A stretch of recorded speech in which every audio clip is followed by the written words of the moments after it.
pakilala lang din pala muna kami, hindi ko na-mention. So, si Kimi, ako yung magiging instructor nyo ngayon sa bike clinic. 10 years na akong nagbabike, 4 years na akong kumakarera ng elite. Tapos ngayon, currently, nag-aaral ako ng sports science. Tapos kami yung isa sa mga unang, kami yung pinakaunang batch ng, PMBIA Certified Level 1. So, certified na kami na instructor na MTB. For beginners pa lang. Ang dalawang body position. Yung tututukan natin ngayon, yung attack.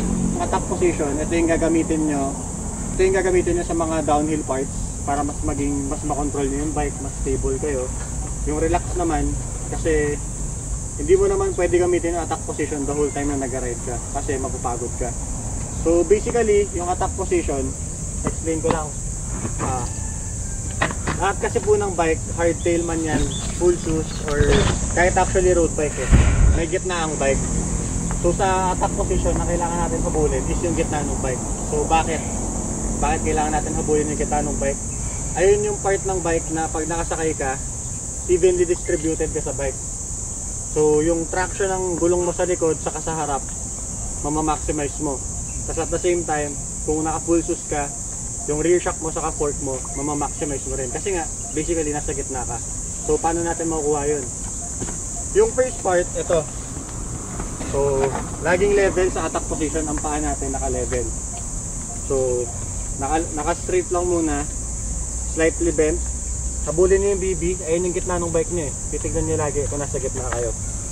Slightly bent. Tapos, ang gusto ko gawin nyo sa upper body nyo naman, is parang aamoy nyo yung manibela. Halos ganun.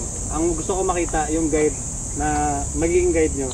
Pag yung elbow nyo, nakapantay na sa shoulders nyo, ayun yung pinakamagandang attack position. Pero kung hindi nyo kaya, okay lang naman. Basta ang gusto ko lang makita is basically ganito yung body position. So bago nyo yun try, explain ko lang din. Volunteer. Sige sir, lapit ka. Dito ka, baba ka lang sa bike mo. Kasi tatanungin niyo ako, coach, bakit kailangan naka-wide? So ito yan, ito explanation po dyan. So tayo kang ganito lang. Meron kasi, alam niyo naman po yung stability and balance. So ginagawa niya ngayon, nagpa-balance siya. Pero sa tingin niyo ba stable siya? Kasi pag tinula ko siya, 'di ba? Gagalaw siya. So kaya ako kayo pinapa-wide. So dapat hindi naman po sobrang yung kung paano na kayo nakasakay sa bike. Kaya pag tinula ko siya ngayon, 'di ba? Stable. Kasi isa pang magandang example kung bakit naman naka-shoulder width yung naka-elbows out. So ako naman yung tutulak mo ngayon. So okay. Ito, hindi ka naka-wide, tulak mo. Ayun, nagagalaw ako. Pero kung naka-elbows out ka, imagine na lang manibela to. Sige kuya. Stable ka. Ayun yung hinahabol natin sa proper body position. Stability. Para makontra natin yung mga bato, mga steep, mga roots. Kasi pag naka-relax ka lang the whole time, kahit mahirap yung drill, dudulas din yan. Unlike nandito, dinidikta mo kung saan ka dadaan, dinidikta mo kung paano mo kukontrolin yung bike. Okay? Gets po? May question? Okay, so didemo ko na po. 2 basic steps. Habulin ng gitna, slightly bent, amoyin yung halos sa amoy manibela. Ayan. So gusto ko makita na nag-hinge yung likod nyo. Kung napapansin nyo, yung likod ko nag-hinge lang siya. Yan, ganyan lang. Hindi ka gaganon. Kasi pag gumanon ka, haharap yung tuhod mo, front heavy ka na. So kailangan talaga ganito, i-hinge yung likod. So demo ko lang po.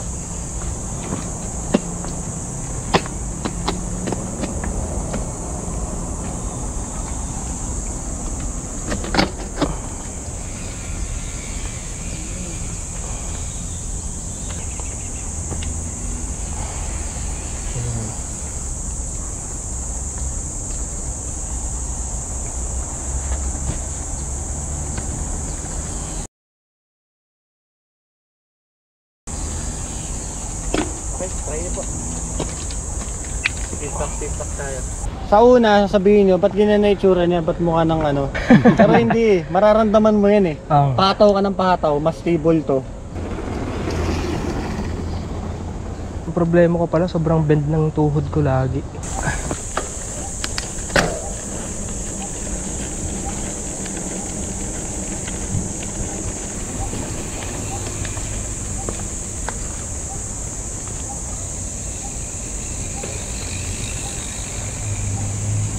Bilang po. Dalawa pa po.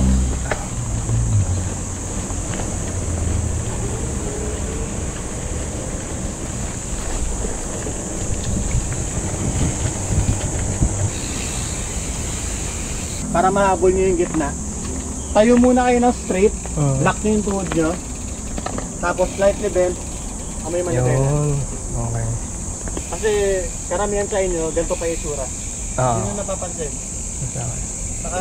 Naka-forward pa yung tuhod nyo. Eh, naka-forward tuhod nyo, tapos forward kayo. Okay. Ano mangyayari? OTB. So, magiging guide nyo. Silipin nyo muna, gitna, slightly bend, kamay manibela. Okay? Lahat kayo pare-pares ng problema. Hindi ba kayo? Nakatulog ka naman. Hindi naman ba? Yan.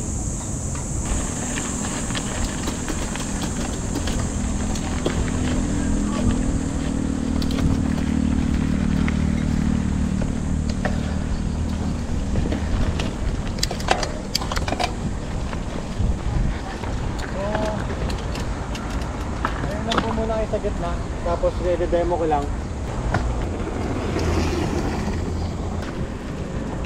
Yeah, Chase. Ako na. Ay.